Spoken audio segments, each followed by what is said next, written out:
Salam Merdeka Literasi. Perkenalkan, nama saya Lasdorenta Hutasoid dengan NIM 221011060119. Dengan mata kuliah Bahasa Indonesia dengan dosen pengampu Dr. Dra. Jenny Imbang M. Hum dan Inci Vince Watak SPD MPD, Program Studi Sistem Informasi, Fakultas Matematika dan Ilmu Pengetahuan Alam, dengan judul materi Kedudukan Fungsi Bahasa Indonesia. Di sini saya akan menjelaskan tentang sejarah bahasa Indonesia. Bahasa Indonesia yang dipakai sekarang berasal dari bahasa Melayu. Bahasa tersebut sejak lama digunakan sebagai bahasa perantara atau lingua franca atau bahasa pergaulan. Tidak hanya di Kepulauan Nusantara, tetapi juga di hampir seluruh Asia Tenggara. Hal ini memperkuat dengan ditemukannya prasasti-prasasti kuno yang ditulis dengan menggunakan bahasa Melayu.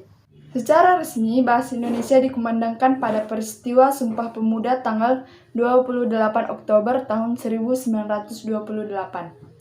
Peresmian nama bahasa Indonesia tersebut bermakna politis, sebab bahasa Indonesia dijadikan sebagai alat perjuangan oleh kaum nasionalis yang sekaligus bertindak sebagai perencana bahasa untuk mencapai negara Indonesia yang merdeka dan berdaulat. Kemudian, kedudukan bahasa Indonesia. Bahasa Indonesia mempunyai dua kedudukan yang sangat penting, yaitu sebagai bahasa nasional dan bahasa negara. Sebagai bahasa nasional, fungsi bahasa Indonesia diantaranya adalah untuk mempererat hubungan antar suku di Indonesia.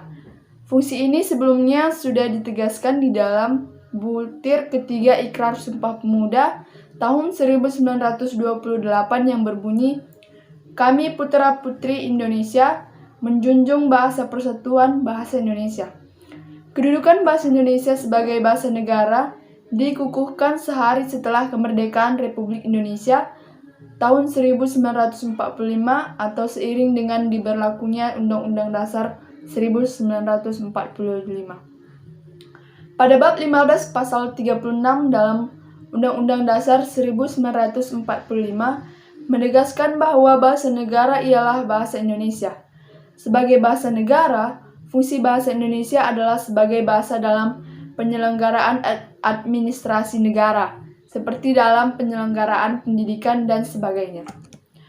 Fungsi bahasa Indonesia ada 4, yaitu yang pertama, lambang kebanggaan, kebangsaan.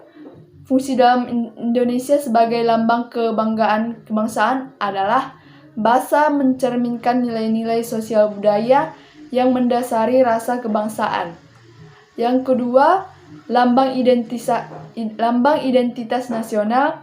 Bahasa Indonesia memiliki identitasnya hanya apabila masyarakat pemakainya, terutama kaum muda dan pelajar, membina dan mengembangkan sedemikian rupa sehingga bersih dari unsur-unsur bahasa lain. Dan yang ketiga, alat penghubung antar warga, antar daerah, dan antar budaya. Bahasa Indonesia memiliki peranan yang vital di masyarakat umum dan nasional. Berkat adanya bahasa Indonesia, masyarakat dapat berhubungan satu dengan yang lain, sedemikian rupa sehingga kesalahpahaman sebagai akibat perbedaan latar belakang sosial budaya dan bahasa tidak perlu dikhawatirkan. Alat pengembangan kebudayaan, ilmu pengetahuan dan teknologi. Bahasa Indonesia sebagai alat pemersatu suku, budaya, dan bahasa maksudnya adalah bahasa Indonesia memungkinkan keserasian di antara suku-suku, budaya, dan bahasa di Nusantara. Kemudian fungsi bahasa Indonesia sebagai bahasa negara. Ada 4, yaitu yang pertama, bahasa resmi kenegaraan. Maksud dari bahasa Indonesia sebagai bahasa resmi kenegaraan adalah bahwa bahasa Indonesia dipakai di dalam kegiatan-kegiatan resmi kenegaraan seperti upacara, peristiwa, dan kegiatan kenegaraan baik dalam bentuk lisan maupun bentuk tulisan. Yang kedua, bahasa pengantar dalam pendidikan. Fungsi bahasa Indonesia sangat vital bagi pendidikan di Nusantara. Mulai dari taman kanak-kanak sampai dengan perguruan tinggi di seluruh Indonesia. Kecuali pada daerah-daerah tertentu yang menggunakan bahasa daerah sebagai bahasa pengantarnya seperti Aceh, Batak, Jawa, Sunda, Madura, Bali, dan Makassar.